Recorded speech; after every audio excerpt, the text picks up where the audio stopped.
Mais d'abord, les suites de la mort de cette adolescente de 17 ans à Roubaix, dans le Nord. D'après les informations d'Europe 1, le décès serait dû à une prise excessive de protoxyde d'azote. Ce gaz hilarant qui sert notamment, entre autres, à la fabrication de la chantilly. Une trentaine de bonbonnes ont été retrouvées dans le logement.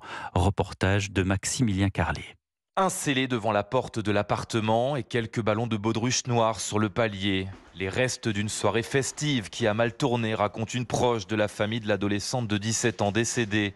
Protoxyde d'azote en grande quantité retrouvé dans le logement. C'est tout un quartier qui est gangréné, explique Alexandra, une voisine. On retrouve souvent les bonbonnes de gaz en fait par terre. C'est courant. Oui.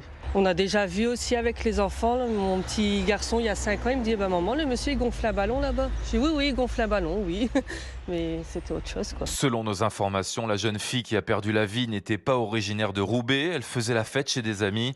Fou rire, ballon gonflé au gaz hilarant, au domicile ou très souvent au volant, rapportent les riverains. En voiture, etc., ça squatte beaucoup.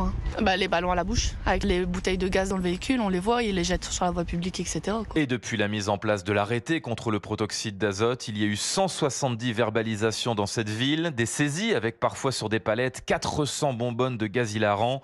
Seule une interdiction pure et simple à l'échelle nationale permettrait d'agir plus efficacement, écrit le maire Guillaume Delbar dans un communiqué. À Roubaix, Maximilien Carlier, Europe 1.